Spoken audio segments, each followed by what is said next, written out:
This is Paul Cox's opinion. This is not GB News' opinion. I think Labour intrinsically are anti-British, anti the armed forces, and Keir Starmer is anti all those things. You're just saying that people are voting for a party which treasonously anti-British. And I think Labour in particular, and socialism in particular, stands on this very precarious edge of oppressor versus the oppressed. And they see the British Army, they see the armed forces as the oppressor. And for me, they should not be allowed anywhere near our armed forces.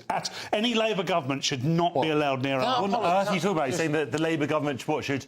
I think the Conservative government in charge of the... Welcome back. Now, this isn't on any of the front pages, but it is a big story, and it relates directly not just to me and GB News, but to all of our viewers and listeners, because Labour has admitted to misleading Parliament after claiming that Sir Keir Starmer did not work with a disgraced fraudulent lawyer by the name of Phil Shiner.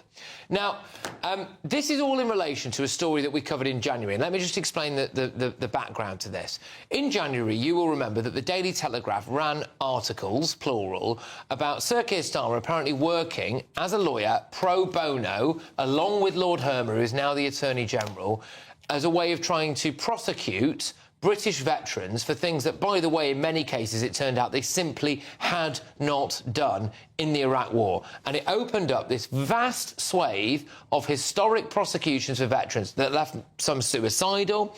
It hounded them for years and years and years before they could clear their name.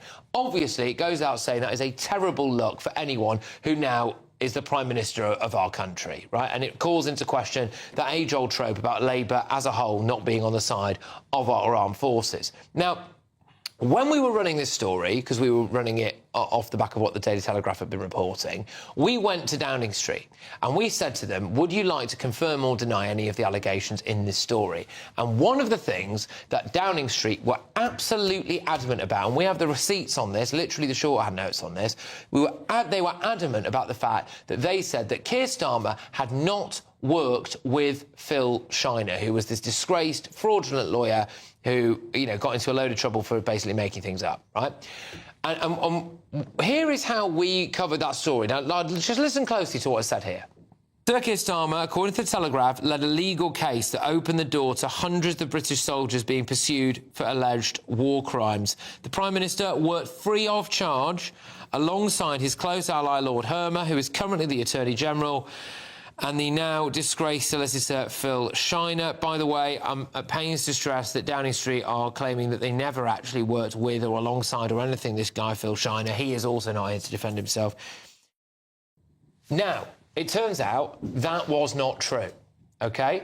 So Labour repeated the lie, I suppose, that Starmer had never worked with Phil Shiner on this at all, as a way of ultimately helping to prosecute British veterans, in many cases wrongly, and they repeated that claim in Parliament.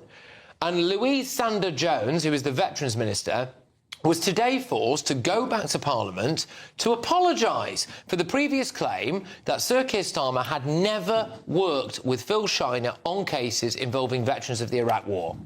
I would like to correct the record in relation to something I said during the last defence orals. On the 2nd of February 2026, I said the Prime Minister did not work with any of Phil Shiner's organisations and his role was limited to working with the Law Society on points of law.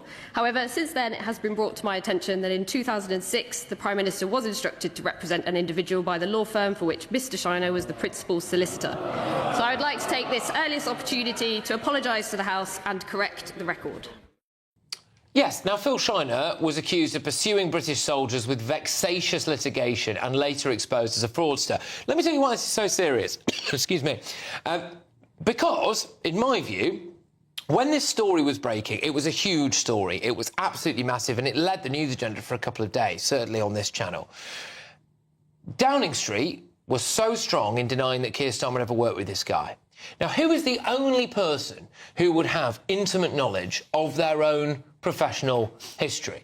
It would be Keir Starmer, wouldn't it? He would be, in my view, the only person, realistically, who could tell someone, I never worked with this guy, and you need to tell the press, you need to tell GB News that tonight.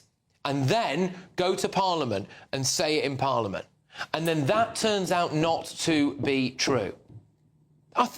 So the allegation is lying to the British press and lying to the House of Commons. They've apologised for misleading the House of Commons, but I'm sorry, but I think this is really seriously big stuff. And let's not forget what this is all about. This goes to the core of what Keir Starmer is all about, and that is the idea, the most repellent idea of going after British veterans. And I remember us covering it at the time and talking about why would you ever, you know, in a context of the way the world is at the moment and how we are in a precarious place, why would anyone want to fight for the UK with the risk of being prosecuted hanging over their heads? Do you remember we were talking about the case of the guy that was trying to fight for his innocence for 13 years, and he was taken to court 3 different times. He was found not guilty of any of this impropriety of murder, and then he was dragged back into court as a result of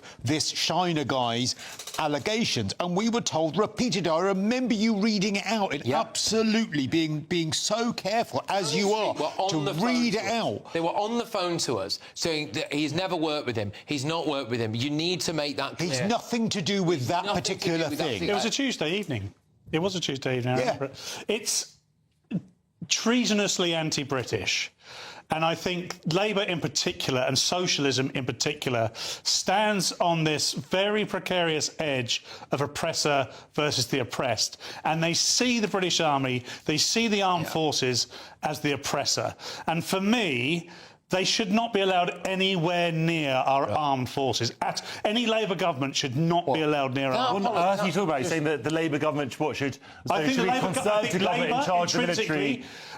This is Paul Cox's opinion. This is not GB News' opinion. I think Labour intrinsically are anti-British, anti the armed forces, and Keir Starmer is anti all those things. Basically, you're just saying that people who are voting for the Labour Party, which is many, many millions of people, people didn't vote for the Labour Party. They voted for a change. Millions of people literally voted for the Labour Party. They had no idea what they were getting. They didn't know they were getting communism and Marxism and socialism to this. Let me just be clear on this. So this is in the Daily Telegraph report today. So the Veterans Minister, as you just heard, had to go to the House of Commons today and apologise for misleading the House.